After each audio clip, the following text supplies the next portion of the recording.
অলৌকিক অগ্নি ফুৱাৰাই চাঞ্চলৰ সৃষ্টি কৰিছে গড়েশ্বৰ ১ নং শুৱাকপুৰত। গড়েশ্বৰ ১ নং শুৱাকপুৰৰ পুথিমাৰী নৈত এই অলৌকিক অগ্নি ফুৱাৰাই দৃশ্যমানলৈ চাঞ্চল্য। প্ৰতি বছৰে মাঘ বিহুৰ দুমাহীৰ দিনাই সন্ধিয়াৰ পৰা নিশালৈ ওলাই এই অলৌকিক অগ্নি ফুৱাৰা। মাঘৰ দুমাহীৰ দিনাখন উক্ত স্থানত সন্ধিয়াৰ পৰা মাছ নিশালৈ অঞ্চলটোৰ বিভিন্ন স্থানত এটাৰ পাছত আন এটা ৰঙাচুৰ সদৃশ উকা। এই দৃশ্য চাবলৈ বিভিন্ন স্থানৰ পৰা আহে বহু লোক। আজি পৰ্যন্ত ৰঙাচুৰ সদৃশ অগ্নি ফুৱাৰা কাহিনী সম্ভেদ পোৱা নাই ৰাইজে। কোনো অদৃশ্য শক্তি নে আন কিবা সেয়াও সম্ভেদ উলিয়াবলৈ আহ্বান জনাইছে ৰাইজে। আমাৰ ইয়াতে তাৰমানে ১ নং শুৱাকপুৰ হয় এইখিনি গাঁও। আমাৰ প্ৰত্যেক বছৰে আজিৰ দিনটোত বিশেষকৈ উৰুকাৰ আজিৰ দিনটো ৰাতিপুৱা মেজি জ্বলাইলে আৰু সন্ধিয়া টাইমত এই এক মানে অলৌকিক ঘটনাৰ দৰে এটা ঘটনা ঘটে। মানে অট'মেটিক মানে জুই জ্বলি উঠে আৰু খুব জাগাবিলাক পোহৰ হৈ যায় আৰু অলপমান 10 ছেকেণ্ড 15 ছেকেণ্ডমান থাকি লগে লগে আকৌ নুমাই যায়, আকৌ বেলেগ জেগাত হয়।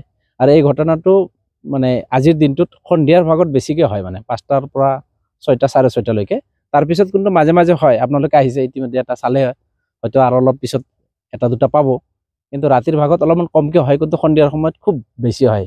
যেনিবা আমিতো ৰাতিপুৱা মেজি জ্বলাওঁ, গতিকে মেজি জ্বলোৱাৰ কাৰণে আমাৰ সন্ধিয়া টাইমত আমাৰ মানুহবিলাকে কয় আৰু ভোটৰ জুই বুলি কয় কিছুমানে, কিন্তু আচলতে প্ৰত্যেক বছৰে আমি এইটো চাওঁ।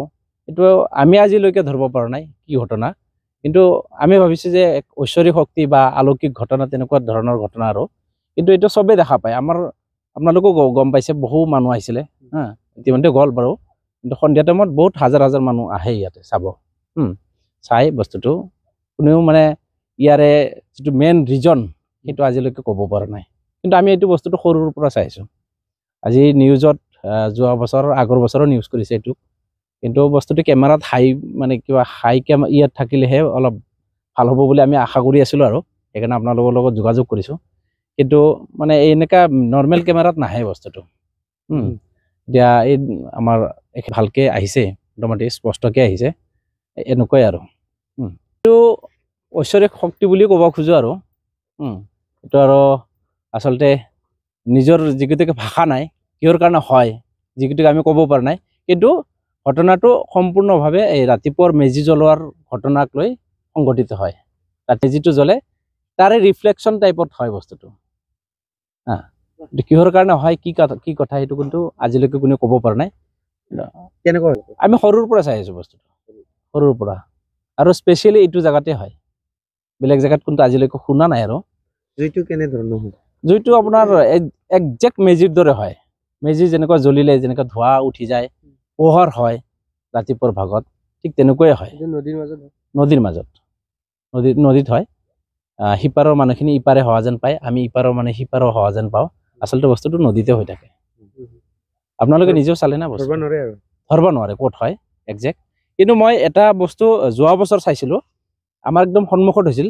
এই বায়ুৰ কণিকাবিলাক তাৰমানে মানে আলোড়িত হৈ যায়, পোহৰ হৈ যায়। বায়ুৰ কণিকাবিলাক যি আছে অট'মেটিক মানে ৰঙা হৈ যায়। এই বস্তুটো মই খালী চকুৰে চাইছিলোঁ একদম, মানে দূৰত হ'লে পোহৰটো দেখা পায়। আমাৰ ওচৰতে হৈছিল এটা ঘটনা, এখেতেও একবাৰ দেখা পাইছিলে, তাৰমানে একদম ওচৰত হোৱাটো। মানে সৰু এটা জুইৰ পৰাই বস্তুটো লাহেকৈ বহুত ডাঙৰ হয়। 10 ছেকেণ্ড 12 ছেকেণ্ড হাইলি 15 ছেকেণ্ড সিমানমান সময় থাকে। কিছুমান সৰুকৈ জ্বলে, কিছুমান ডাঙৰকৈ জ্বলে।